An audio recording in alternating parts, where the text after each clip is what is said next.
Hello વિદ્યાર્થી મિત્રો, કેમ છો? મજામાં? તો આજે આપણે લઈને આવી ગયા છીએ આપણી મૂન 12th બેચ, એટલે કે 12મા વાળા માટે જે આપણે બેચ ચાલુ કરી હતી, જે લોન્ચિંગ કર્યું હતું જબરજસ્ત, એનું chapter 1 electric charge and field, જેને ગુજરાતીમાં કહેવાશે વિદ્યુત ભાર અને ક્ષેત્રો. બેટા, મેં તમને પ્રોમિસ આપી હતી કે હરેક લેક્ચર આવશે એટલે આવશે. બીજી વસ્તુ એ કે વિદ્યાર્થીઓના પ્રશ્નો હતા. પહેલા તો ઘણા બધા વિદ્યાર્થીઓ ગ્રુપમાં જોઈન થઈ ગયા છે.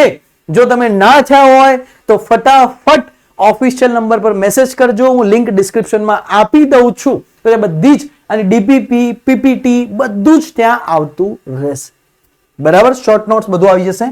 તો નીટ જેઈ બોર્ડની વાત આપણે પહેલા તો કરી દઈએ કે લેક્ચર 1 શરૂ થતા પહેલા એક વસ્તુ ધ્યાન રાખજો કે બેટા, એક વસ્તુ કે ઘણા વિદ્યાર્થીઓને મેસેજ કે સર ખાલી બોર્ડ જ કરવું છે, ત્રણે વસ્તુ ભેગી થઈ શકે. બેટા, એક વસ્તુ સમજો કે બોર્ડ કરવું છે તો બોર્ડનું પેપર 2 સાલથી બહુ સહેલું નીકળે છે.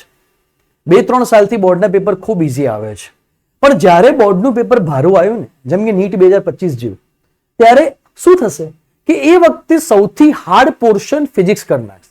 કોઈ પણ પેપરને ભારું કરવું હોય ને એટલે આ લોકો શું કરે, ફિઝિક્સને હાર્ડ કરી નાખે. કોઈ પણ પોર્શન સિમ્પલ કરે, ફિઝિક્સને ઇઝી કરી નાખે. તો ફિઝિક્સ ઉપર પેપરની ડિપેન્ડન્સી 100% રહેલી હોય છે. બરાબર, તો હું તમને એટલી વસ્તુ કહું કે આપણે આ વખતે આપણે 50 માર્ક્સના એમસીક્યુઝ છે, 50 માર્ક્સનું થિયરી છે. બોર્ડ વાળાની વાત કરી દઈએ પહેલા, પછી નીટ જેઈ ઉપર જઈએ. તો એક વસ્તુ સમજો કે બેટા, એની માટે તમારે થોડા લેવલ અપ ક્વેશ્ચન્સ કરવા પડશે. લેવલ અપ ક્વેશ્ચન્સ કરવાથી તમારી સ્પીડ વધશે. બરાબર, તો થોડા ઘણા તમારે લેવલ અપ ક્વેશ્ચન્સ કરવા પડશે. ઘણા બધા બોર્ડમાં એવા ક્વેશ્ચન્સ છે કે જે નીટ અને જેઈ માંથી પણ બેઠા પૂછાયા છે. બરાબર, ઇવન ગુસ્સેટ માટે પણ થોડું લેવલ અપ તમારે જવું પડશે. હર વખતે આટલું સહેલું પેપર નીકળશે એવું માનીને ચાલતા નહીં. બીજી વસ્તુ એ કે નીટ અને જેઈ વાળાની વાત કરીએ તો બંને અલ્ટરનેટિવ છે એકબીજાના. કહેવાય ને કે બંને એકબીજાના દોસ્તારો છે, એમ કહો તો ચાલે. કે નીટ અને જેઈ મેનનો જે કોન્સેપ્ટ છે એ મોટા ભાગે ક્વેશ્ચનો એકબીજા જોડે ફરતા રહે ને એકબીજા જોડે રિપીટ થતા રહે છે. બરાબર, જેઈ નો જૂનો ક્વેશ્ચન નીટમાં આવી ગયો, હું તમને બતાવીશ.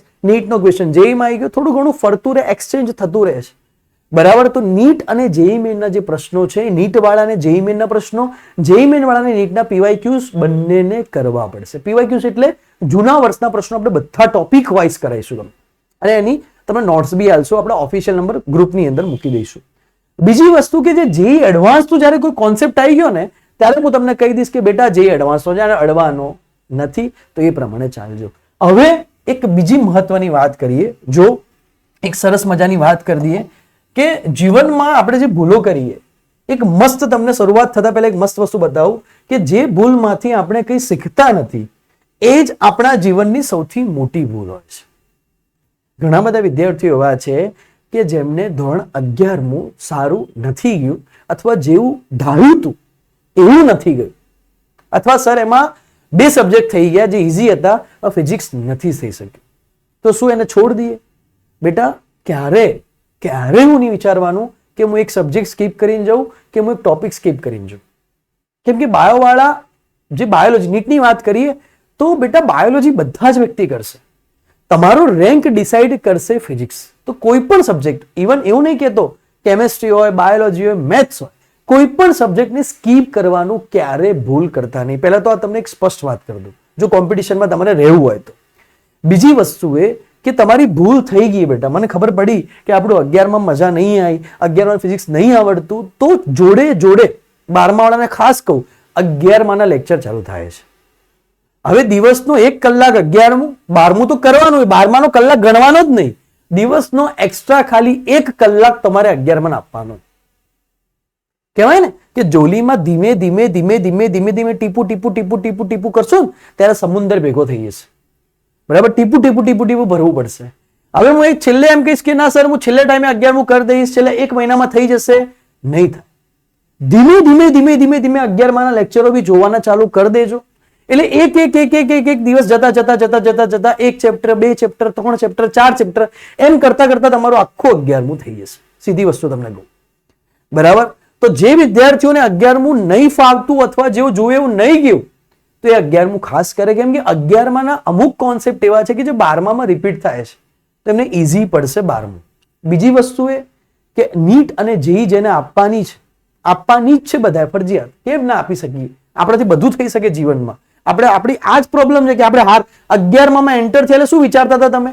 સાહેબ એમ્સમાં જઈશું, સાહેબ આઈઆઈટીમાં જઈશું, સાહેબ એનઆઈટીમાં જઈશું. હવે 11 પૂરી થયું એટલે બકરી બની ગયા. એ બોર્ડ પાસ થઈ જાય તો સારું. એવું નહીં ભાઈ, બધું જ થઈ શકે જીવનની અંદર બેટા. તો તમારે લોકો શું કરવાનું કે ધીમે ધીમે એક કલાક થોડો દિવસનો 11માં આપવાનો, એક લેક્ચર 11માં જોવાના. એટલે શું થશે? ધીમે ધીમે તમારા 12માં સાથે 11મું થઈ જશે. ડિસેમ્બર સુધી બધું પતી જશે તો તમારો એક્ઝેક્ટલી એક પોર્શન ક્લિયર છે. એક પોર્શન તમારો ક્લિયર થઈ ગયો. બીજા 2 સબ્જેક્ટ જે છે ને એ તમે લાસ્ટ ટાઈમે બી કદાચ કરી શકશો, પણ આ સબ્જેક્ટ એવો નથી કે તમે છેલ્લે ટાઈમે કરી શકશો. આઈડિયા કે ના? હું શું કહેવા માંગુ છું? જે ભૂલ થઈ ગઈ છે ને એને ગાવાની નહીં, એને ભૂલને આપણે સુધારવાની છે. બરાબર? તો હવે આપણે શુભ શરૂઆત કરીએ. અને લેક્ચરની મજા એવી હશે કે તમે પાણીની પણ પેટ્રોલ પી જશો. ગુજરાતીની કહેવત છે, પાણીની પણ પેટ્રોલ પી જશો. મતલબ એનો મતલબ ખબર પડી કે લેક્ચરમાં એટલા તમે ખોવાઈ જશો, એવી તમને મજા આવશે. બરાબર? તો લેક્ચરમાં નોટ્સ લઈને, નોટ અને ચોપડો લઈને બેસજો. ચોપડાની ઉપર એક વસ્તુ તમને કહી દઉં ભાઈ, ચોપડાની ઉપર ભગવાનનું નામ લખી દેજો. બરાબર? તો ચોપડું જ્યારે ચાલુ કરો, બરાબર, આ બેટા સેવ કરી નાખજો ને. હા, ધ્યાન રાખજો નહીં મળતું. પણ ચોપડું જ્યારે તમે ચાલુ કરો ત્યારે ભગવાનનું નામ, તમે ભગવાનમાં માનતા, ઈશ્વરો માનતા, અલ્લાહ માનતા, તમે જેમાં માનતા હોય એમાં અહીંયા તમે નામ લખી દેજો. 2 મિનિટ હાથ જોડજો અને પછી તમારો ચોપડો લઈને બેસજો અને નોટ્સ બનાવવાની જોડે શરૂઆત કરજો. બરાબર? નોટ્સ બનાવવાની જોડે શરૂઆત કરજો. ઘણા છોકરાઓ ડાયરેક્ટ કહેશે કે સાહેબ પીપીટી મોકલી દો, સાહેબ આ મોકલી દો, સાહેબ ફોટા મોકલી દો પીપીટી ના. એ નહીં, નોટ્સ જાતે જ બનાવવી પડશે. હું તમને ચોખ્ખું કહું, હું શોર્ટ નોટ્સ આપીશ તમને. હું મારી નોટ્સ આપીશ, શોર્ટ નોટ્સ આપીશ, મારાથી જેટલું થાય એટલું આપીશ. ડીપીપી આપીશ, પીવાયક્યુઝ આપીશ, સોલ્યુશન પીવાયક્યુઝ ના આપીશ, ડીપીપી ના સોલ્યુશન આપીશ, બધું આપીશ. પણ તમારી પોતાની જાતની નોટ જે બનાવેલી હશે ને એની મજા અલગ હશે. આ વસ્તુ યાદ રાખજો. પહેલી ને છેલ્લી વાત તો ફરજિયાત નોટ્સ બનાવવાની જ છે. બરાબર? તો હવે લેક્ચરની શરૂઆત કરતા પહેલા કે ભાઈ વિદ્યુત ભાર અને ક્ષેત્રો, પહેલા તો અહીંયા શબ્દ આવે સાહેબ ભારા. વિદ્યુત ભાર, ઇલેક્ટ્રિક ચાર્જ. બરાબર? ઇલેક્ટ્રિક શબ્દ આપણા દિમાગમાં ક્યાં ક્લિક કરે? બરાબર? બીજું બધું ક્લિક કરતું નહીં સાહેબ. બરાબર? ઇલેક્ટ્રિક એટલે આપણે સાહેબ જોયું કે ઘરમાં પંખો આવે, એસી હોય, ઇલેક્ટ્રિક ક્લિક કરે. તો ઇલેક્ટ્રિક ક્લિક કરે એના પરથી એક વસ્તુ ક્લિક કરે, વીજળી થાય આકાશમાં. તો ક્યારે વિચાર્યું કે આકાશમાં વીજળી કેમ થાય? સાલી આકાશમાં તો કોઈ પ્લગ હાલવા નહીં ગયું, આકાશમાં તો કોઈ વાયરો નહીં મૂકેલા, તો આકાશમાં વીજળી કેમ થાય? પહેલો પ્રશ્ન. બીજો પ્રશ્ન એ યાર કે આપણે ઘણી વખત ને કોઈ જગ્યાએ આમ ટચ કરીએ ને તો આપણને શોક લાગે. પછી આપણે રાતે ઊંઘ્યા હોય કોઈ વાર તો રજાઈની અંદર ઘણી વખત એવી રજાઈ હોય ને પોલિસ્ટરની, તમે અડો તો તમને શોક લાગે, આમ કરશો તણખા થશે. એવું કેમ થઈ રહ્યું છે? એવું કેમ થાય? બરાબર? હવે મારો એક સીન બતાવું તમને થોડું ઇન્ટરેસ્ટિંગ બનાવી ભાઈ, ચાલુ કરી ભાઈ. બરાબર? એક સીન બતાવીએ તમને કે હું ભાઈ ફરવા ગયો અને મેં હાથની અંદર શોક લઈ લીધો. કઈ રીતે દેખો સાહેબ, કઈ રીતે? તમે શું કર્યું હતું તમે જો. આ હું ફરવા ગયો હતો લિટરલી. આ જો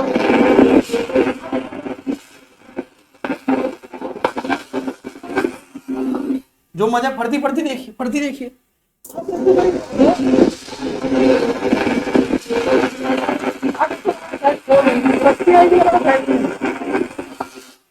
એનર્જી આવી ગઈ. આવું કેમ થઈ રહ્યું છે? આ કેવી રીતના થયું? અને મને કેમ કશું શોખ નથી લાગતો? બરાબર? હું તમારી સામે જો બહુ મને કેમ શોખ નહીં લાગતો? આવું કેમ છે? જો ભયંકર ઇલેક્ટ્રિસિટી અહીંયા જ ગઈ, મને શોખ ના લાગે. તો આ બધા પ્રશ્નોના સવાલ છે ને એ આપણે ચેપ્ટરમાં જોવાના છે. બરાબર? હા, તો એની માટે આપણે થોડી શરૂઆત કરીએ. તો શરૂઆતની એનસીઈઆરટીની જે લાઈન છે ને બેટા એ જ આપેલી છે જે હું બોલ્યો હોય. તો પહેલા તો આ ટોપિક છે કે આપણે કયા ભણાવવાના છે. તો પહેલા આપણે ઇન્ટ્રોડક્શન આપશું, પછી પ્રોપર્ટી વિશે ભણશું, વિદ્યુત ભાર અને ગુણધર્મ તમારા માટે નહીં. બરાબર? આપણે તો ભણી જવાનું એની અનંત. આપણો ચેપ્ટરનું નામ આવી ગયું. ઇંગ્લિશમાં એનું નામ છે ઇલેક્ટ્રિક ચાર્જ અને ફિલ્ડ. બરાબર બેટા? હું એમ કહું છું ગુજરાતી મીડિયમ વાળા છો પણ થોડું અચકું ઇંગ્લિશ થોડું થોડું થોડું અચકું એટલે એકદમ ઓછું, થોડું થોડું થોડું થોડું ઇંગ્લિશ આપણને આવડવું જોઈએ. બરાબર, સાથે સાથે તો કામ આવે. કેમ કે આગળ એવું નહીં હોય બેટા કે ખાલી જેઈની એક્ઝામ છે, આગળ બીટસેટની એક્ઝામ બી આવશે.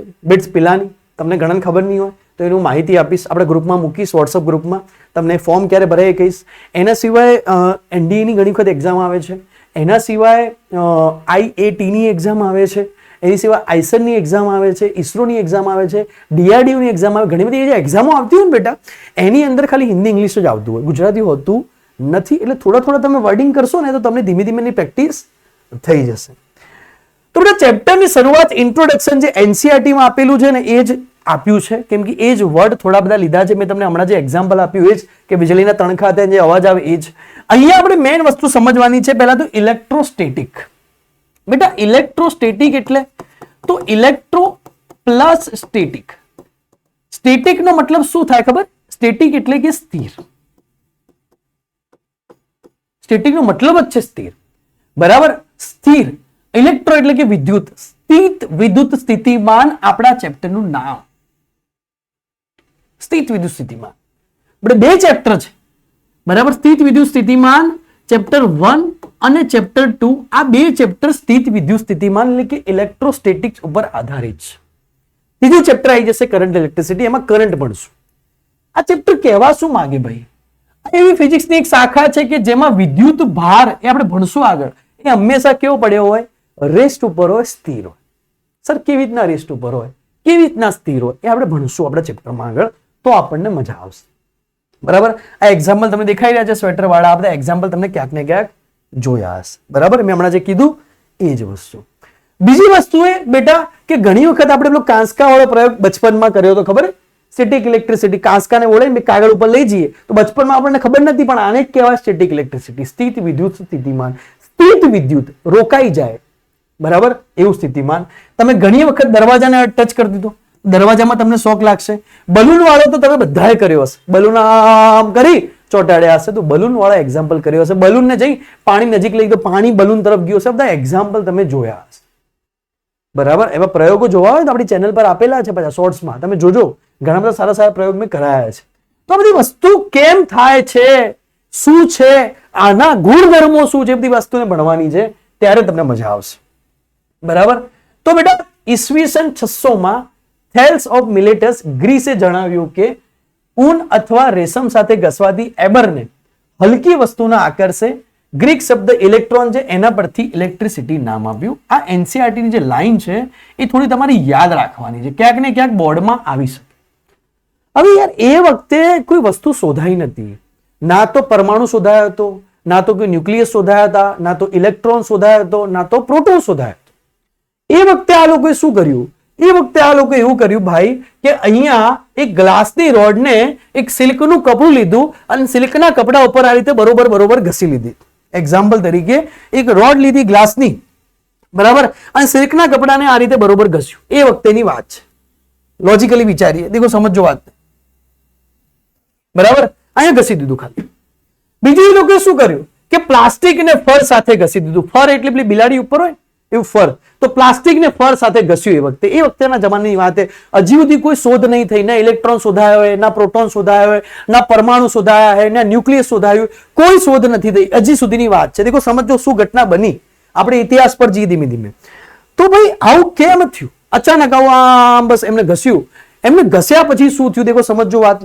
એમને ઘસી દીધું, બરાબર. આને આની જોડે ઘસી દીધું, આને આની જોડે ઘસી દીધું. જેવું આને ઘસો તો બંને જ્યારે આજે બંને સળિયાને જ્યારે નજીક લઈ ગયા ને ત્યારે બંને સળિયા શું કરવા લાગ્યા? તો બંને સળિયાને જ્યારે નજીક લઈ ગયા ત્યારે બંને સળિયા અપાકર્ષણ કરવા લાગ્યા.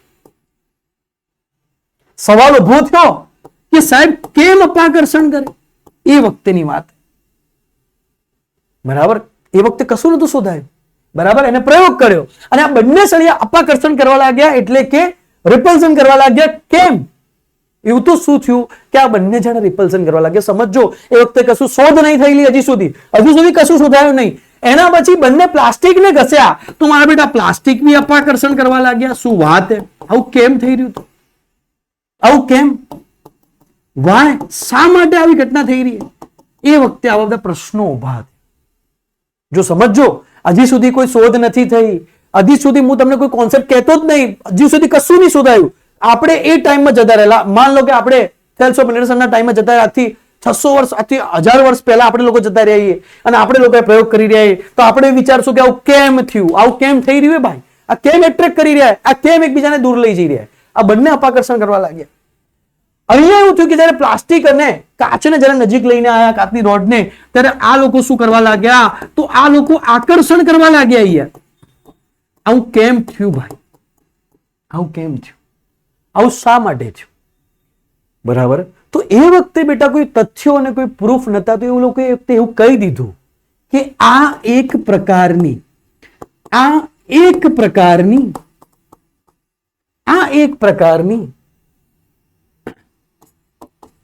ઇલેક્ટ્રિક પ્રોપર્ટી, એટલે કે આ એક પ્રકારનો ગુણધર્મ છે. આવું થાય છે ભાઈ, ઇલેક્ટ્રિક પ્રોપર્ટીઝ. બરાબર. આ ઇલેક્ટ્રિક પ્રોપર્ટીના કારણે એવું થાય છે, ગુણધર્મ છે. સર ગુણધર્મ એટલે ખબર ના પડી ભાઈ. એક સીધી વસ્તુ છે કે રબરને તમે ખેંચો તો રબર ખેંચાય, તો એનો ગુણધર્મ કયો થઈ ગયો? ખેંચાણનો ગુણધર્મ થઈ ગયો. લોજિકલી એનો ગુણધર્મ ખેંચાણનો થઈ ગયો. તમે કોઈ લોખંડના સળિયાને એક સાઈડથી ગરમ કરો તો બીજી સાઈડ તમને ઓટોમેટિકલી ગરમ થઈ જશે, તો એનો ગુણધર્મ થઈ ગયો. ખબર પડી? દરેકનો શું હશે? એક ગુણધર્મ હશે. તો એને એમ કીધું કે આ એનો ગુણધર્મ થઈ ગયો. આવું થાય છે બસ, આ એનો ગુણધર્મ. ખબર પડી? એ વખતેની વાત. પછી શું થયું? પછી એવું થયું ભાઈ કે એક મહાન માણસ આવ્યો, દુનિયાનો એક મહાન માણસ આવ્યો કે જેને દરેક વસ્તુને બદલી દીધી, દરેક તથ્યોને બદલ્યા. એ કોણ હતો ભાઈ? તો બેન્જામિન ફ્રેન્કલિન. એને આની પર શું કર્યા? એક્સપેરિમેન્ટ કર્યા. કારણ કે આપણો પ્રશ્ન હતો કે પોઝિટિવ અને નેગેટિવ, કે તમે એમ કહો કે સાહેબ ખબર છે આપણને બચપનમાં ભણેલા કે બંને પોઝિટિવ એકબીજાથી દૂર જાય, નેગેટિવ પોઝિટિવ એકબીજાથી નજીક આવે. બરાબર. તે લોકો ગુણધર્મ તો આપ્યો કે ભાઈ એક વસ્તુ પોઝિટિવ બની જાય ને એક વસ્તુ નેગેટિવ બની જાય, પણ કેમ બની જાય? તો બેન્જામિન ફ્રેન્કલિને એ વખતે આની પર એક્સપેરિમેન્ટ કર્યા. એક્સપેરિમેન્ટ કર્યા એ વખતની જ્યારે વાત હતી, તો સમજજો કે એ વખતે ના તો ઇલેક્ટ્રોનની શોધ થઈ હતી, ના તો એ વખતે બેટા પ્રોટોનની શોધ થઈ હતી, ના તો એ વખતે બેટા પરમાણુ જેવી કોઈ વાત થઈ હતી, ના તો એ વખતે બેટા ન્યુટ્રોનની શોધ થઈ હતી. એ વખતે કોઈ શોધ નથી થઈ. એ વખતે કોઈ શોધ નહીં થયેલી. જ્યારે બેન્જામિન ફ્રેન્કલિન એક્સપેરિમેન્ટ કરી રહ્યો એ વખતે કોઈ શોધ નહીં થયેલી. એને એવું કીધું કે ભાઈ જે વસ્તુ બંનેને આકર્ષે અથવા તો જે બંને શું થાય? અપાકર્ષે, એવા શું ધરાવી છે ભાઈ? તો એવા ગુણધર્મ ધરાવે છે. આવું કેમ થાય છે એની વિશેની કોઈ માહિતી નથી. એને કીધું કે બંને આ તો આકર્ષે, આ તો બંને અપાકર્ષે, એકબીજાને ઘસવાથી એવા ગુણધર્મ ધરાવે છે. એટલે એને કીધું કે કોઈ એક પોઝિટિવ છે, કોઈ એક પોઝિટિવલી છે અને કોઈ એક કેવી છે? તો કોઈ એક નેગેટિવ છે. એને એ વખતે કીધું કે કોઈ એક ધન બની જાય છે અને કોઈ એક ઋણ બની જાય છે, એવી એને વાત કરી. બરાબર. એ વખતે એની વાત કરી કે કોઈ એક ધન બની જાય છે તો કોઈ એક ઋણ બની જાય છે. બરાબર. એવી એક વખતે એને વાત કરી નાખી કે ભાઈ પ્લાસ્ટિક ધન બની જાય તો પેલું ઋણ બની જાય છે. બંને પ્લાસ્ટિક કેવા બની જાય? ધન. બંને ગ્લાસ કેવા બની જાય? ધન. બરાબર. તો એવી એને એ વખતે વાત કરી કે કોઈ એક ધન બની જાય તો કોઈ એક ઋણ બની જાય, એવી એને વાત કરી. કશું ખબર નથી એ વખતે. અને એને એવું કીધું, એને એવું સજેસ્ટ કર્યું કે ઇલેક્ટ્રિસિટી પોઝિટિવ થી ફ્લો કરે છે. ઇલેક્ટ્રિસિટી વહી શકે ભાઈ, તો ક્યાંથી ફ્લો કરે? તો ધન સાઈડથી ઇલેક્ટ્રિસિટી ફ્લો કરે છે, એવું એને કીધું. બરાબર. કે ઇલેક્ટ્રિસિટી પોઝિટિવ થી ફ્લો કરે છે અને લોકોએ આને 100% સાચું માની લીધું. પછી વાત બદલાઈ એ વખતેના ટાઈમમાં. એને કીધું કે ઇલેક્ટ્રિસિટી પોઝિટિવ થી ફ્લો કરે અને લોકોએ વખતે શું કરી દીધું? સાચું માની લીધું. તો બેન્જામિન ફ્રેન્કલિન આ વાત કહી દીધી. બરાબર. થોડી માહિતી વખતે ચાર્જની આવી હતી, પણ ચાર્જ વિશે હજી શોધાયું નતું. બેન્જામિન ફ્રેન્કલિને કીધું કે કોઈ એક પોઝિટિવ બની જાય, કોઈ એક નેગેટિવ બની જાય. હજી ધીમે ધીમે શોધો ચાલુ છે. બરાબર. બેન્જામિન ફ્રેન્કલિન સુધી આપણે આવી ગયા. એ પ્રયોગ કરી રહ્યો હતો. પછી શું થયું? પછી જેવો બેન્જામિન ફ્રેન્કલિન ગયો પછી તરત જ કરંટની વાત આવી અને પહેલા શું શોધાયું? તો પહેલા કરંટ શોધાયો. વાત સમજો. પહેલા કોની શોધ થઈ? કરંટની શોધ થઈ. એ લોકોએ એવું કીધું કે ભાઈ આ જે ઇલેક્ટ્રિસિટી છે બરાબર. એ ઇલેક્ટ્રિસિટી જો ફ્લો કરે તો એ ફ્લો કોના કારણે કરે? એ વખતે લોકો એવું કીધું કે ભાઈ એ ધન વિદ્યુત ભારના કારણે કરે. બરાબર. એ વખતે એ બી ખબર નથી કે ધન વિદ્યુત ભાર એટલે શું, પણ કે એ લોકો એમ કીધું કે ભાઈ ઇલેક્ટ્રિસિટી ફ્લો કરે તો કોના કારણે કરે? ધન વિદ્યુત ભારના કારણે કરે. એ વખતે એ લોકો વિચારતા હતા, કેમ કે ફ્રેન્કલિને એવું કીધું હતું કે ઇલેક્ટ્રિસિટી પોઝિટિવ સાઈડ થી ફ્લો કરે. બરાબર. વિદ્યુત ભાર શબ્દ એ વખતે બી નતો આવ્યો. એ વખતે એવું કીધું કે ભાઈ ઇલેક્ટ્રિસિટી ફ્લો કરે તો ક્યાંથી ફ્લો કરશે? કે ધન સાઈડ થી ફ્લો કરશે. તો કે કરંટ ફ્લો કરે, હા તો કે સાહેબ કરંટ ફ્લો કરી રહ્યો તો કરંટ ક્યાંથી ફ્લો કરશે? તો કરંટ બી ધન સાઈડ થી ફ્લો કરશે. બેટરીના બે સાઈડ હોય, એક સાઈડ ધન હોય અને બેટરીની એક સાઈડ ઋણ હોય, તો બી કરંટ બી ધન સાઈડ થી ફ્લો કરશે. એ લોકો એવું કહી દીધું, કારણ કે એ લોકોને ખબર પડી કે ભાઈ વિદ્યુત પ્રવાહ એ શું કરે? તો વિદ્યુત પ્રવાહ ઇલેક્ટ્રિસિટીનો ફ્લો કરે. એ લોકોને એટલી ખબર પડી કે જે વિદ્યુત પ્રવાહ હે એ ઇલેક્ટ્રિસિટીનો ફ્લો કરે. બસ અઘરા પડાઈએ, સમજાઈએ. એ લોકોને બી ખબર પડી કે આ ભાઈ વાયરના એક છેડાને ઓઇલ લગાવો, વાયરનો એક છેડો ગોળામાં લગાવો તો ગોળો કેમ ચાલુ થાય? તો કે ભાઈ અહીંયાથી કરંટ નીકળે એટલે ગોળો ચાલુ થાય. બસ આ વાત ખબર પડી. અહીંયાથી ઇલેક્ટ્રિસિટી ફ્લો કરે એટલે ગોળો ચાલુ થાય. બસ અહીંયાથી ઇલેક્ટ્રિસિટી ફ્લો કરેલી, બસ એટલી વાત કે ભાઈ બેટરીનો એક છેડો અહીંયા લગાવી દો, એક વાયર અહીંયા લગાવી દો, એક વાયર અહીંયા લગાવી દો અને અહીંયાથી શું કરે?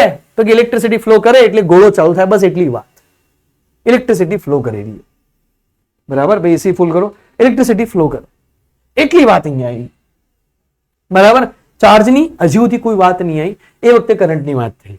તો એ વખતે એ લોકો સૂત્ર આપ્યું બેટા, એક સૂત્ર શોધ્યું કે I is equals to Q by T. બરાબર. I is equals to Q by T. બરાબર. તો Q એટલે શું? તો Q એટલે પાછળથી નામ આપવામાં આવ્યું કે Q એટલે વિદ્યુત ભાર અને T એટલે સમય. પણ એ વખતે એવી બી ચોખવટ નથી કે ભાઈ કરંટ એટલે શું? તો કરંટ એટલે વિદ્યુત ભાર ભાગ્યા સમય. દેખો સમજો વાતને. બરાબર. તો એ વખતે શું થયું હતું? એ વખતેની વાત સમજાવો કે અહીંયા એક જોઈન્ટ થયો, એક જોઈન્ટ અહીંયા થયો. બરાબર. એક પોઝિટિવ સાઈડે, એક નેગેટિવ સાઈડે. દેખો શું ઘટના બની, સમજો વાતને. એક પોઝિટિવ સાઈડ છેડો જોડ્યો, એક નેગેટિવ સાઈડ જોડ્યો, બલ્બ શું થઈ ગયો? બલ્બ ગ્લો થઈ ગયો. સમજો. હવે આપણે લોકો જે ભણ્યા છીએ, બરાબર, એમાં એ લોકોએ વિચાર્યું કે ભાઈ અહીંયાથી શું નીકળે? તો આ જે પોઝિટિવ ભાગે સાહેબ અહીંયાથી કરંટ નીકળે. આ જે પોઝિટિવ છેડામાંથી કરંટ નીકળે આ રીતે.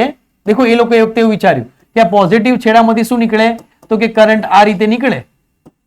બરાબર. પોઝિટિવ છેડામાંથી કરંટ આ રીતે જાય અને કરંટ આ નેગેટિવ છેડામાં બેટરીમાં પાછો આવે.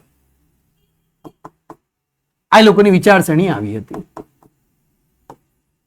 જો સમજો, કારણ કે એ લોકોને એ ખબર હતી, બેન્જામિન ફ્રેન્કલિને એ કહ્યું કે ભાઈ ધન સાઈડ પોઝિટિવ સાઈડ થી જ વહે. બરાબર. ઇલેક્ટ્રોન ફ્લો, ઇલેક્ટ્રિસિટી ફ્લો ક્યાંથી કરે? પોઝિટિવ થી. તો એ લોકોએ કીધું કે પોઝિટિવ માંથી કરંટ નીકળે અને નેગેટિવમાં પાછો આવે. બસ એ લોકોને એટલી ખબર હતી. એ વખતેની વાત. બરાબર. એ વખતેની વાત એવી હતી કે એ લોકોને એટલી ખબર હતી. પણ વાસ્તવિકતા શું છે? બરાબર. તો I is equals to Q by T માં સૂત્ર આપ્યું કે ભાઈ કરંટ બરાબર Q by T. Q એટલે વિદ્યુત ભાર. એ વખતે થોડી વાત આવી હતી વિદ્યુત ભાર, પણ વિદ્યુત ભારની એકદમ માહિતી એ વખતે નથી, એકદમ ડિટેલ વિદ્યુત ભાર વિશે નથી માહિતી. I is equals to Q by T. તો કે કોઈ ટી સમય ઇલેક્ટ્રિસિટી ફ્લો કરી રહી છે. એ વખતે વિદ્યુત ભાર શબ્દ નતો આવ્યો. કોઈ ટી સમયે કોઈ ઇલેક્ટ્રિસિટી ફ્લો કરી રહી છે. ફ્લો કોણ કરાઈ રહ્યું છે એ વાત હજી સુધી નથી આવી. કોઈ ટી સમયે કોઈ ઇલેક્ટ્રિસિટી ફ્લો કરી રહી છે, કોણ કરાઈ રહ્યું છે? તો કે કરંટ કરાઈ રહ્યો છે. બસ આટલી વાત એ વખતે આવી. એના પછી ઇતિહાસ બદલાયો. બરાબર. ઇતિહાસ, આ મુચ્છડ માણસે ઇતિહાસ બદલ્યો. બરાબર. સેલ્યુટ આ ભાઈને કે આ ભાઈએ ઇતિહાસને બદલી નાખ્યો અને બધા જ કોન્સેપ્ટ ચેન્જ થઈ ગયા. શું ચેન્જ થયા બેટા?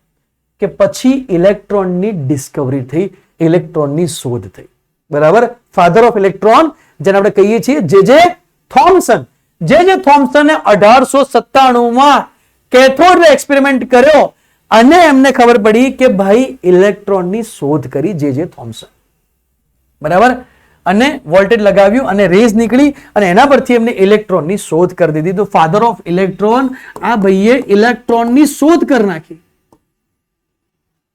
બરાબર. ઇલેક્ટ્રોનની શોધ કર્યા પછી કોન્સેપ્ટ બદલાય.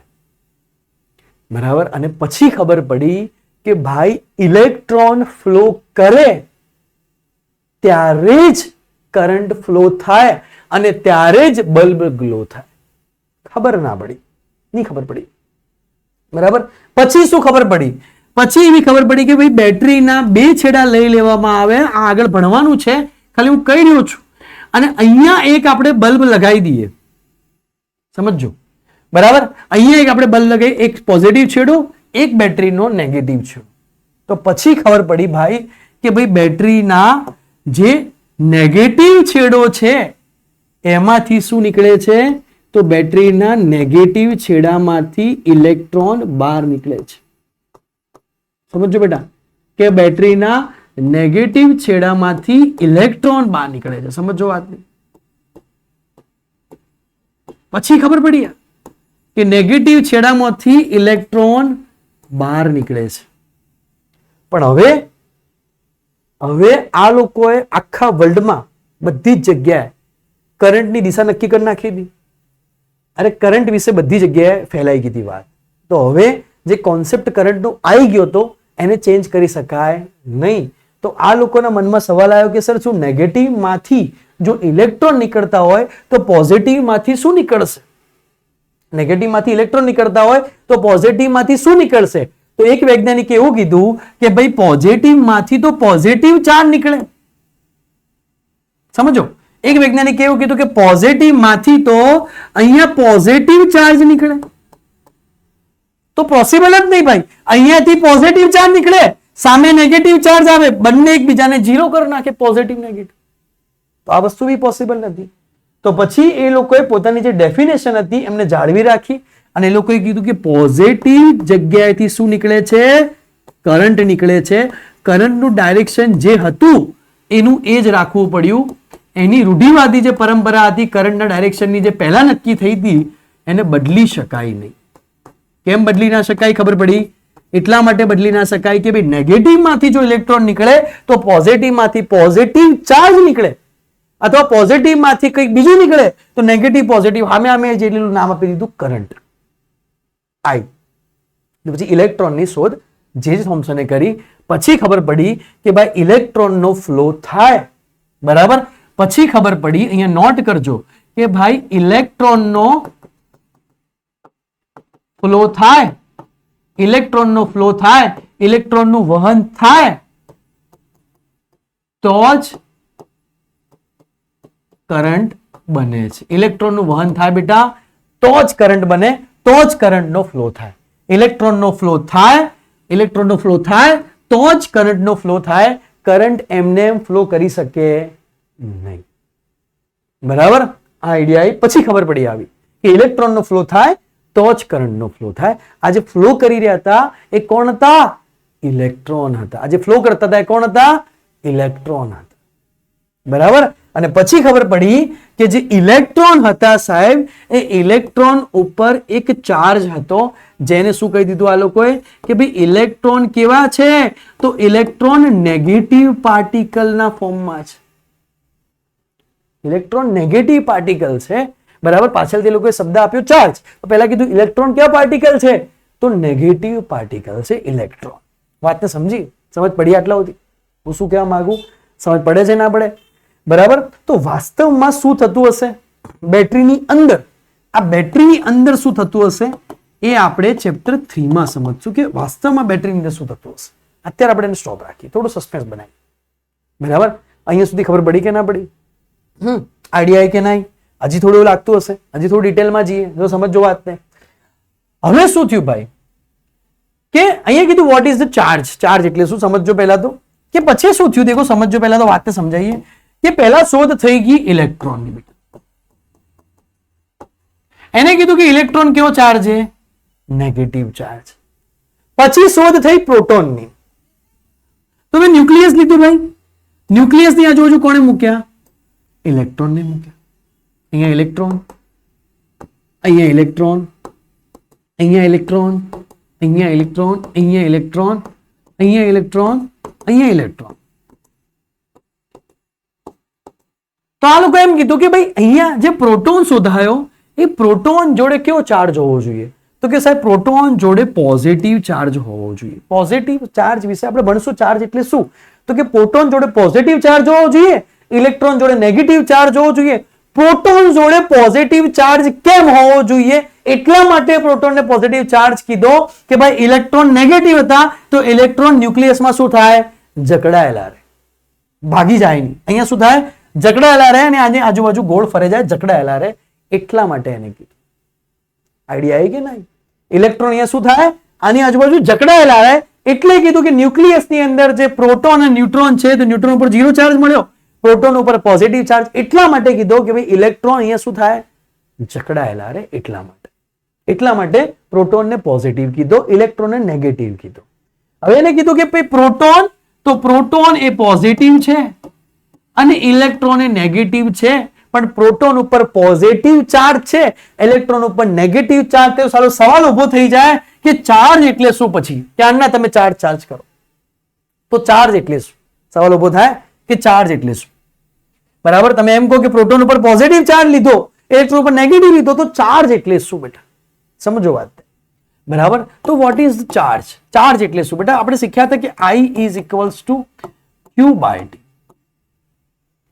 બરાબર, હવે અહીંયા એમ કહેતો તો ભાઈ શરૂઆતની અંદર કે કરંટ એટલે શું? તો કોઈ ચાર્જ નીકળે, કોઈ ચાર્જ પસાર થાય અમુક સમય માટે તો કરંટ પેદા થાય. તો Q ઇઝ ઇક્વલ્સ ટુ શું લખાશે?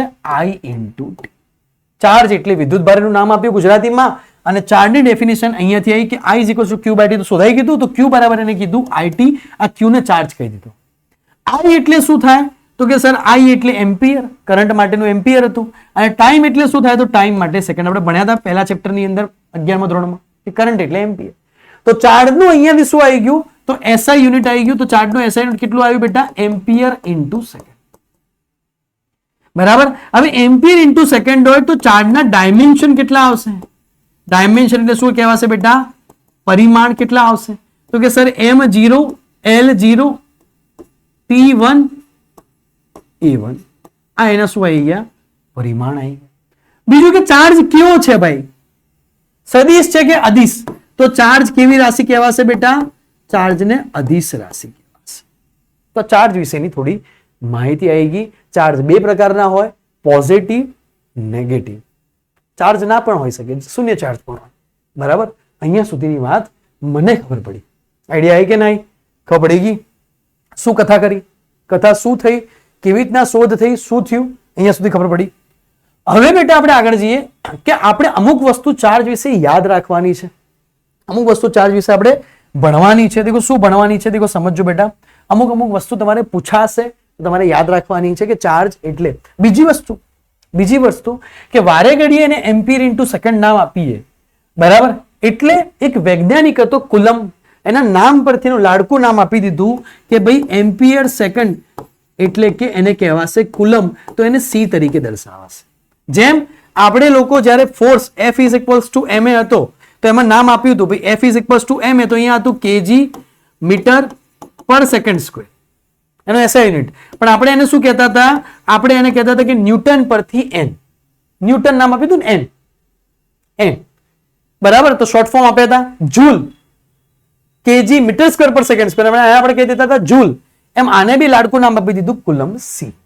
કે તમે એમ્પિયર ઇન્ટુ સેકન્ડ લખો, એની જગ્યાએ તમારે શું લખી દેવાનું? કુલમ લખી દેવાનું. તો આટલી માહિતી બેઝિક માહિતી હતી. હવે બેટા આપણે આગળ જઈએ કે ચાર્જ શું કરે. દેખો, તો ચાર્જ જેમ એક વસ્તુ છે ને કે જેમ મીટર હોય, સેન્ટીમીટર હોય, મિલીમીટર હોય, દરેકના અલગ અલગ યુનિટ હોય, CGS યુનિટ હોય.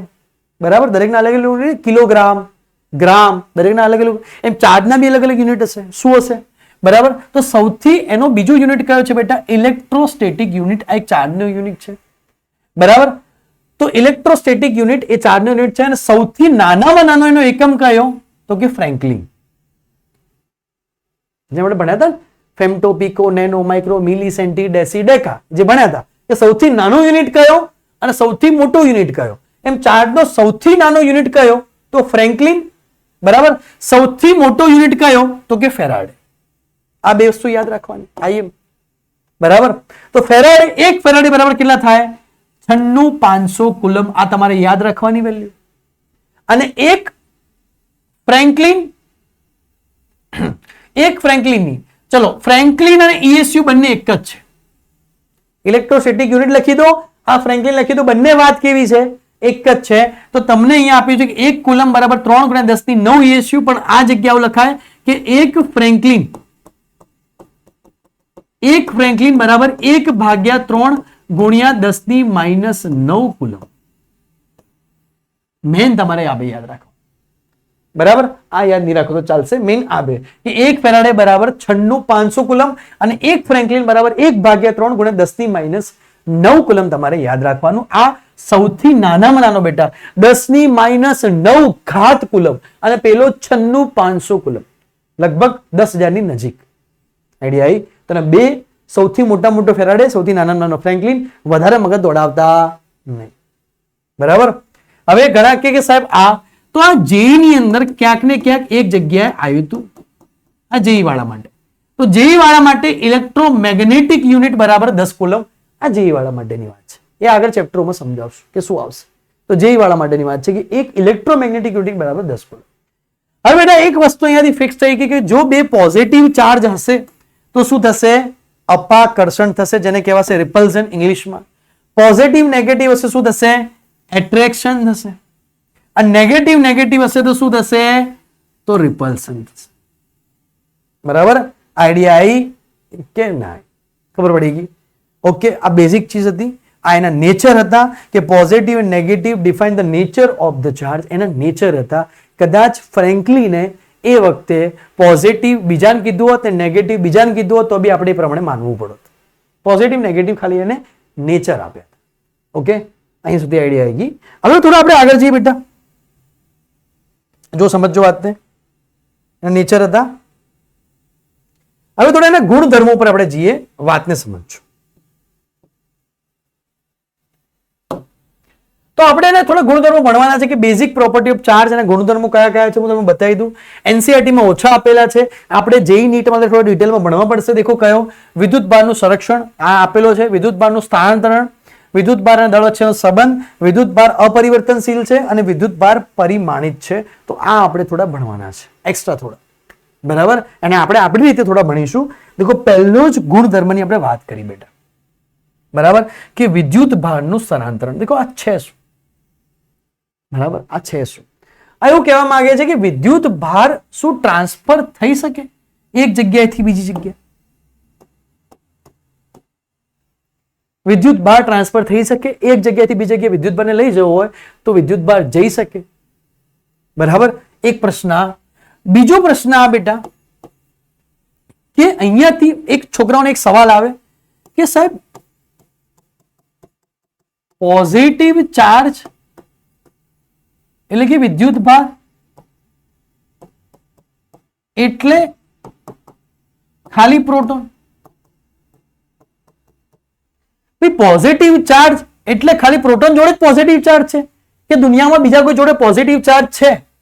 બીજો સવાલ આવે કે નેગેટિવ ચાર્જ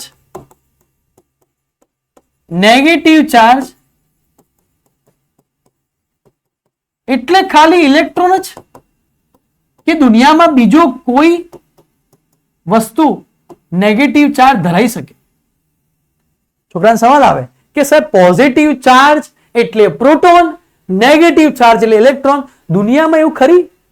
ખાલી પોઝિટિવ ચાર્જ એકલો પ્રોટોન જોડે જ છે, ખાલી નેગેટિવ ચાર્જ એકલો ઇલેક્ટ્રોન જોડે જ છે? બરાબર, આવા સવાલ આવે, બરાબર. તો ના બેટા, એવું નથી. ઇલેક્ટ્રોન જોડે નેગેટિવ ચાર્જ છે, વાત સાચી. પ્રોટોન જોડે બી નેગેટિવ પોઝિટિવ ચાર્જ છે, વાત સાચી. પણ આપણી ઉપર બી પોઝિટિવ ચાર્જ બી હોય કે આપણી ઉપર નેગેટિવ ચાર્જ બી હોય? હે સર? હા, આપણે બી પોઝિટિવ ચાર્જ થઈએ છીએ, આપણે પણ નેગેટિવ ચાર્જ થઈએ. પ્રોટોન ઇલેક્ટ્રોનની વાત છોડ. તો દુનિયામાં ખાલી પ્રોટોન જોડે પોઝિટિવ ચાર્જ છે? ના, પ્રોટોન જોડે પોઝિટિવ ચાર્જ ખરી, પણ ખાલી એકલા પ્રોટોન જોડે નહીં. દુનિયામાં ખાલી ઇલેક્ટ્રોન જોડે જ નેગેટિવ ચાર્જ છે? ના, ઇલેક્ટ્રોન જોડે નેગેટિવ ચાર્જ ખરી, પણ એકલા ઇલેક્ટ્રોન જોડે નેગેટિવ ચાર્જ હોય એવું ના હોઈ શકે.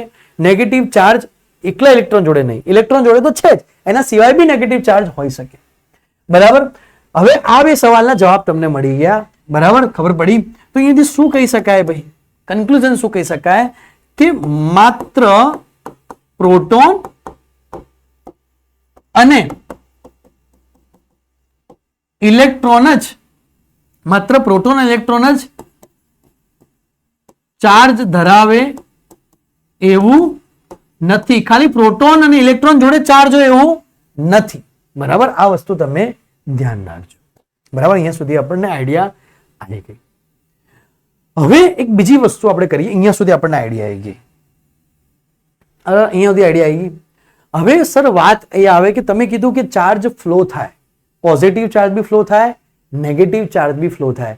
તો પહેલા તો એક સવાલ આપણો હતો. શું સવાલ હતો? કે પોઝિટિવ ચાર્જ એ ખાલી પ્રોટોન? તો ના સાહેબ, એકલો પ્રોટોન પોઝિટિવ ચાર્જ ના હોય. નેગેટિવ ચાર્જ એ ખાલી ઇલેક્ટ્રોન? તો ના સાહેબ, એકલો ઇલેક્ટ્રોન નેગેટિવ ચાર્જ ના હોય. તો બીજા કોના જોડે પોઝિટિવ ચાર્જ ને બીજા કોના જોડે નેગેટિવ ચાર્જ હોય? અને કોઈ વસ્તુને મારે પોઝિટિવ ચાર્જ કરવી હોય કે કોઈ વસ્તુને મારે નેગેટિવ ચાર્જ કરવી હોય તો કેવી રીતના થઈ શકે સાહેબ? તમે એમ કીધું કે પ્રોટોન એકલા જોડે પોઝિટિવ ના હોય, તમે એમ કીધું કે ઇલેક્ટ્રોન એકલા જોડે નેગેટિવ ના હોય, પણ મારે બીજા કોઈને પોઝિટિવ કે બીજા કોઈને નેગેટિવ કરવું હોય તો કેવી રીતના કરી શકાય? એનું એક બેસ્ટ એક્ઝામ્પલ સમજીએ, તમારું કેમિસ્ટ્રી. કે અહીંયા મેં લઈ લીધું સોડિયમ. વસ્તુ સમજો કે સોડિયમની બાહ્યતમ કક્ષાની અંદર સોડિયમ એટલે કેટલું થશે? 11.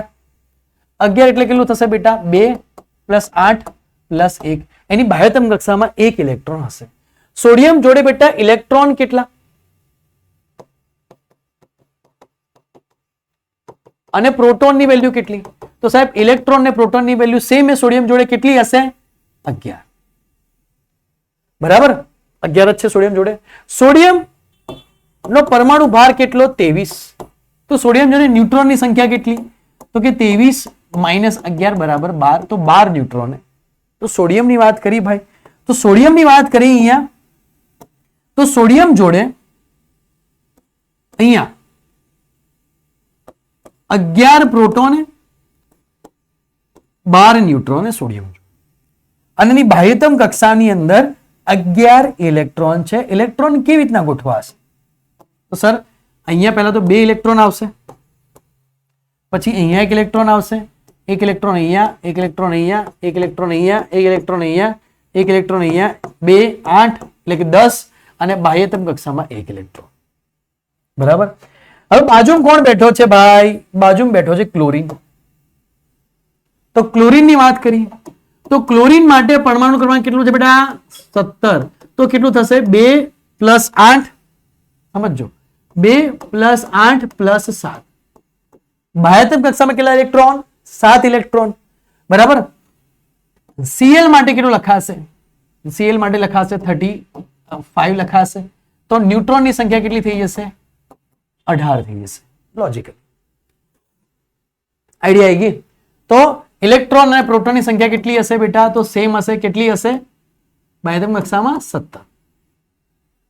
ઓકે, ક્લોરીનની વાત કરીએ તો બેટા ક્લોરીનની બાહ્યતમ કક્ષાની વાત કરીએ તો ક્લોરીનમાં અહીંયા ઇલેક્ટ્રોન, અહીંયા બી એક ઇલેક્ટ્રોન પડ્યો, આ બધા ઇલેક્ટ્રોન. તો 2 8 અને 7 ગોઠવાશે. જો ક્લોરીનની વાત તો 2 8 અને 7 એ ક્લોરીનમાં ગોઠવાય. અહીંયા સુધી આઈડિયા આવી ગઈ. અહીંયા સુધી આઈડિયા આવી ગઈ સાહેબ.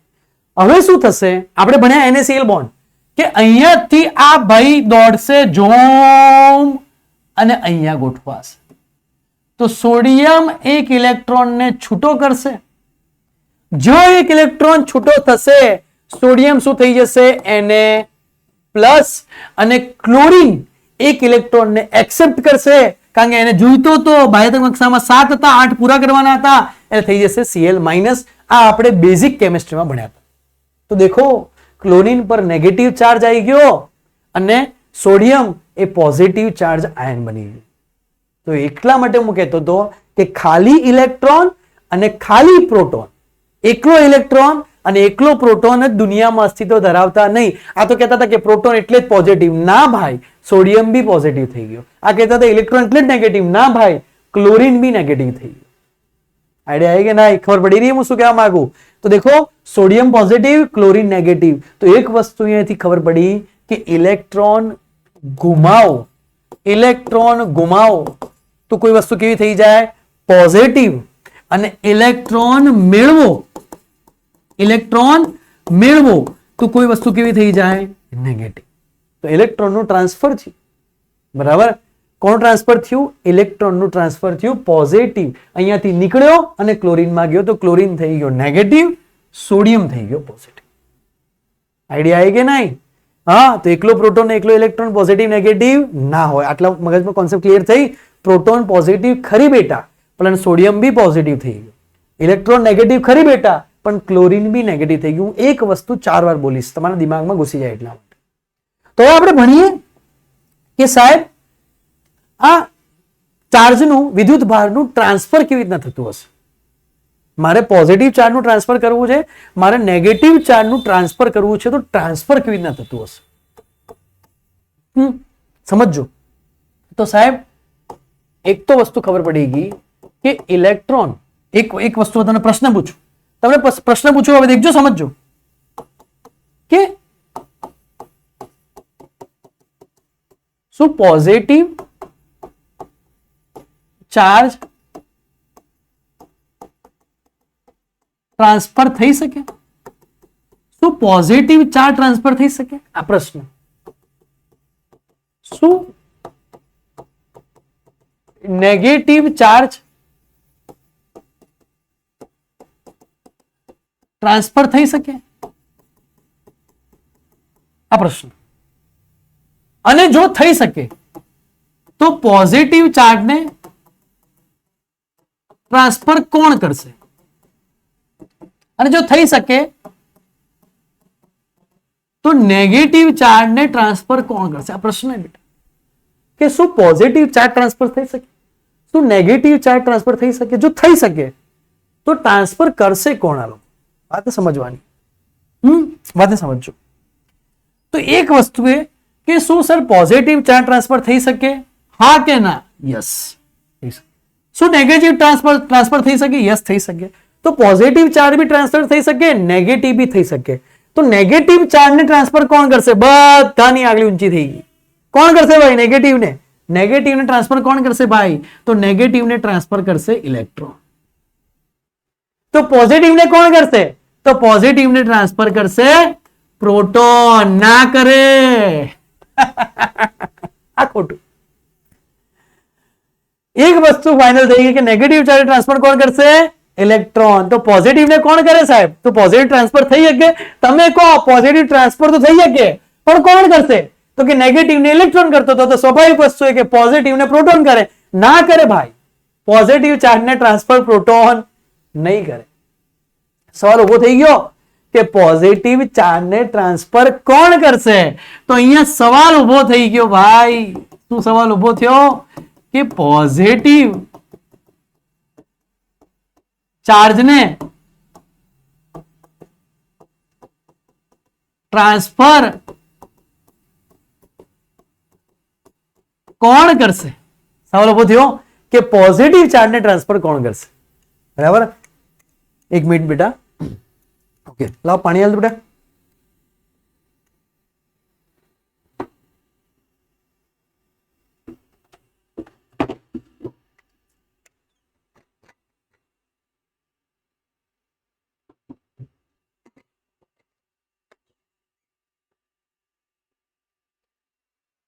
સવાલ પૂછ્યો કે પોઝિટિવ ચાર્જ ને ટ્રાન્સફર કોણ કરશે? બરાબર. ચલો મને જવાબ આપો. પ્રોટોન?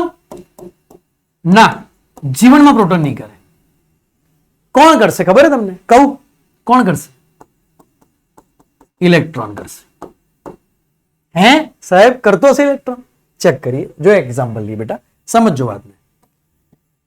મેં અહીંયા લઈ લીધા સોડિયમના પાર્ટિકલ. સમજો વાતને. અહીંયા લઈ લીધી એક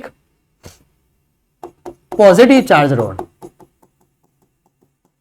સમજો વાતને બેટા.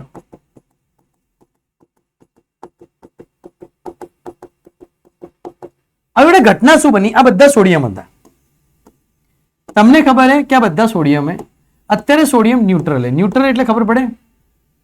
ન્યુટ્રલ એટલે ખબર પડે કે એની જોડે અત્યારે બાહ્યતમ કક્ષામાં એક ઇલેક્ટ્રોન પડ્યો છે. સોડિયમ પોતે છે. ના ઇલેક્ટ્રોન ગુમાયો અને ના ઇલેક્ટ્રોન મેળવ્યો છે. બરાબર. સોડિયમ અહીંયા પડ્યો છે. હવે શું થશે કે બાહ્યતમ કક્ષામાં એની જોડે અહીંયા શું પડ્યો છે? ઇલેક્ટ્રોન પડ્યો છે. દેખો સમજજો કે હું જેવું આ પોઝિટિવ ચાર્જને ટચ કરીશ, ઇલેક્ટ્રોન અહીંયાથી, ઇલેક્ટ્રોન નેગેટિવ છે, એને એટ્રેક્ટ થઈને અહીંયા જતો રહેશે. તો જેવો ઇલેક્ટ્રોન આ સોડિયમને છોડશે, આ સોડિયમ કેવો થઈ ગયો? પોઝિટિવ થઈ ગયો. જો ઇલેક્ટ્રોન આને છોડશે, આ સોડિયમ કેવો થઈ ગયો? પોઝિટિવ થઈ ગયો. તો હવે સોડિયમ કેવો થઈ ગયો? તો સાહેબ હવે સોડિયમ પોઝિટિવ થઈ ગયો. લોજિકલી વિચારજો, હવે સોડિયમ કેવો થઈ ગયો? પોઝિટિવ થઈ ગયો. કેમ? કારણ કે જેવો આને ટચ કર્યો, ઇલેક્ટ્રોન અહીંયા જતો રહ્યો. હવે આ પોઝિટિવ થઈ ગયો, આ એની જોડે શું પડ્યો છે? ટચિંગમાં પડ્યો છે. તો અહીંયા બી એક ઇલેક્ટ્રોન હતો, આ પોઝિટિવ થઈ ગયો, તો પોઝિટિવ ને જોઈ અને ઇલેક્ટ્રોન અહીંયા જતો રહ્યો પાછો. ઇલેક્ટ્રોન શું કરશે? નેગેટિવ પોઝિટિવ એકબીજાને શું કરે?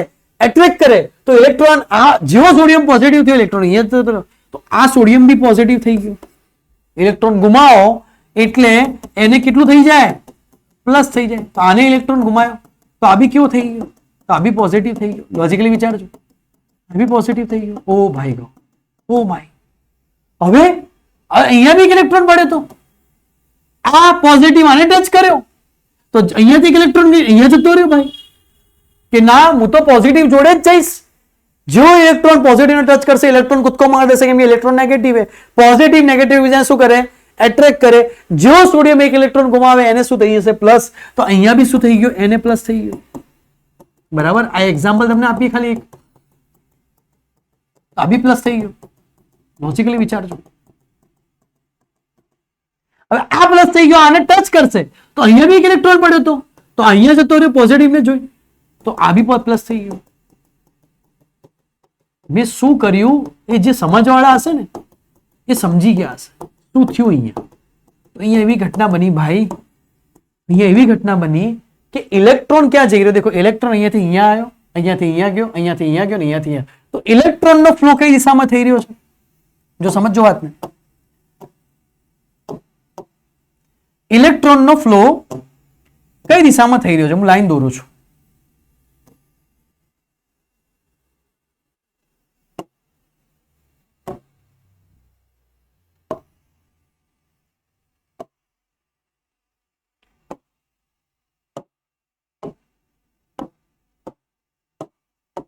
બેટા, ઇલેક્ટ્રોનનો ફ્લો કઈ દિશામાં થયો? તો ઇલેક્ટ્રોનનો ફ્લો આ દિશામાં થયો. અહીંયા કોનું વહન થયું? ઇલેક્ટ્રોનનું વહન થયું. પહેલા આમ આવ્યો, પછી આમ ગયો, પછી આમ ગયો. બેટા, આ સોડિયમ પહેલા કેવા હતા? બધા ન્યુટ્રલ હતા. પહેલા આ સોડિયમ પોઝિટિવ થયો, પહેલા આ સોડિયમ પોઝિટિવ થયો, પછી આ સોડિયમ પોઝિટિવ થયો, પછી આ સોડિયમ પોઝિટિવ થયો, પછી આ સોડિયમ પોઝિટિવ થયો. તો પોઝિટિવ ચાર્જનું વહન થયું.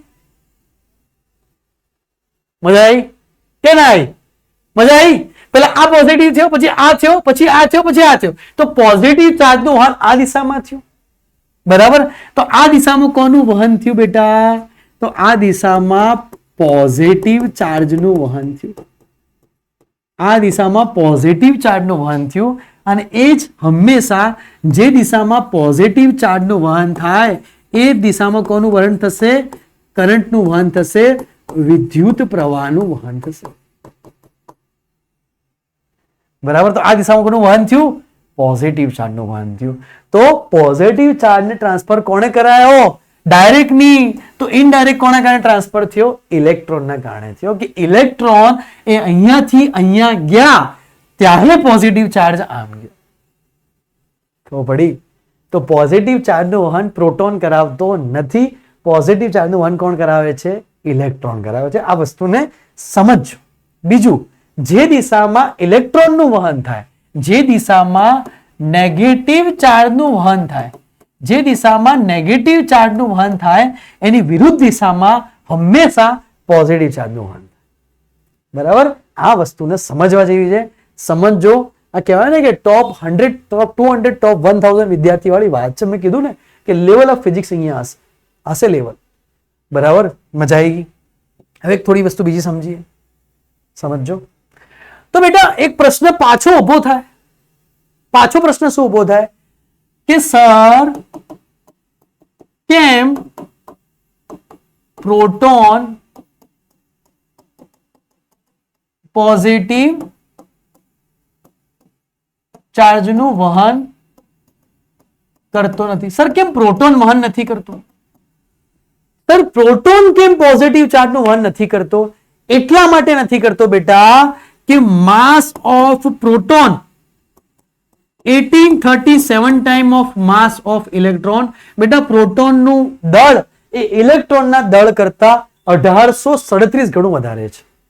એટલે માન લે તો એવું માની લે કે ઇલેક્ટ્રોનનું દળ જો 1 કિલો હોય તો પ્રોટોનનું દળ 1800 કિલો થઈ જાય. હવે તો આમ જ 1 કિલોને સહેલું વહન કરાવું કે 1800 કિલોને વહન કરાવો સહેલો હોય, સ્વાભાવિક 1 કિલો. તો ઇલેક્ટ્રોનનું દળ એ પ્રોટોનના દળ કરતા બેટા ખૂબ ઓછું, ખૂબ એટલે 1800 ગણું વધારે પ્રોટોનનું દળ. 1 કિલો જો ઇલેક્ટ્રોન દળ લેવામાં આવે તો પ્રોટોનનું દળ કેટલું થઈ જાય? 1800 કિલો થઈ જાય. હવે 1 કિલોને એક જગ્યાએથી બીજી જગ્યાએ લઈ જાઓ, ઈઝી છે. આ રૂમમાં બી 1 કિલોની વસ્તુ લઈ જઈ શકું, 1800 કિલોની વસ્તુ મૂવી ના પડી શકું ભાઈ, સીધી વસ્તુ. એટલા માટે હંમેશા પ્રોટોનનો ફ્લો થતો નથી, પ્રોટોનનું વહન થતું નથી, ઇલેક્ટ્રોનનું જ વહન થાય છે. બરાબર. એટલે તમારે યાદ રાખવાના છે કે માસ of proton 1.67 × 10⁻27 kg, mass of electron 9.31 × 10⁻31 kg. બરાબર. આ રેડિયસ ઓફ આ બંને રેડિયસ યાદ રાખવાની છે કે પરમાણુની ત્રિજ્યા અને ન્યુક્લિયસની ત્રિજ્યા, આ 4 વસ્તુ તમારે અહીંયા સુધી આઈડિયા આવી કે ના ખબર પડી ગઈ? આટલા સુધી આઈડિયા આવી ગઈ. તો પહેલી પ્રોપર્ટી આપણે અહીંયા ભણે, આઈડિયા આવી. હવે અહીંયા આપણે લેક્ચરનો વિશ્રામ લઈએ, પહેલા લેક્ચરનો. બીજી પ્રોપર્ટી આપણે નેક્સ્ટ લેક્ચરમાં જોઈશું. બરાબર. આપણે લેક્ચરનો વિશ્રામ લઈ લઈએ, બીજી પ્રોપર્ટી આપણે નેક્સ્ટ લેક્ચરમાં જોઈશું. બરાબર બેટા. તો તમને પહેલા લેક્ચરમાં મજા આવી ગઈ હશે. તમે ગ્રુપમાં જોઈન ના થયા હોય તો ઓફિશિયલ નંબરમાં લખી દઉં છું. બરાબર. લગભગ મને યાદ જ છે પણ તો બી જોઈ લઈએ. 9427675546. ઓકે, 9427675546 આ આપણો ઓફિશિયલ નંબર છે. 9427675546. આની પર તમે મેસેજ કરજો, અથવા બરાબર, અથવા બીજો નંબર આપો ભાઈ. અલ્ટરનેટિવ નંબર લખાવ છે બે, એટલે બીજો નંબર આપો.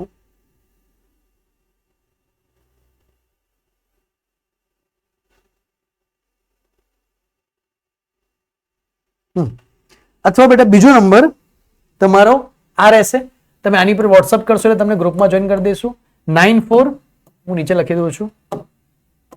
બીજો નંબર રહેશે 9429467546. 9429467546 આ તમારો બીજો નંબર રહેશે. બેટા આ બે નંબર ઉપર તમે મેસેજ કરશો એટલે હું તમને આ ગ્રુપમાં જોઈન કરી દઈશ, જેમાં તમને નોટ્સ, ડીપીપી આજે ભણાયું એની ડીપીપી, નોટ્સ બધું જ મળી જશે. વિડીયો સારો લાગ્યો હોય એને શેર કરજો જબરજસ્ત. કદાચ એવું હોય કે થોડી ઘણી પહેલું લેક્ચર હતું તો કદાચ તમે નવા છો, 11 થી 12માં આવ્યા છો, આપણું થોડું લેવલ અપ હશે. લેવલ અપ એટલા માટે હશે થોડું પેપર ભારું પૂછાય તો તમને વાંધો આવે નહીં, સહેલું હશે તો આવડી જ જશે. તો થોડા નવા કોન્સેપ્ટ હશે જે જેઈ નીટમાં બહુ કામ આવશે. બરાબર. સ્કૂલ કરતા થોડું ઘણું તો ડિફરન્સ હશે. તો એવું હોય તો એને શાંતિથી જોજો, બીજી વાર જોજો અને એની નોટ્સ બનાવજો. બરાબર. એની નોટ્સ ખાસ બનાવજો, એમાં લખજો. આની ઘણી બધી પ્રશ્નો એવા હતા, પહેલું ચેપ્ટર હતું, ઘણા બધા પ્રશ્નો એવા હતા કે જે તમારા બીજા ત્રીજા લેક્ચરમાં સોલ્વ થશે. તમારા જે પ્રશ્નો મગજમાં ઉદ્ભવ્યા હશે એ હજી બીજા ત્રીજા લેક્ચરમાં સોલ્વ થશે. તો મળીએ નેક્સ્ટ લેક્ચરમાં. ચેનલને સબસ્ક્રાઇબ કરી ગ્રુપમાં ફટાફટ જોઈન થઈ જજો. બરાબર. રહી ના જાઓ. ઓકે, આવજો. Tata, bye bye.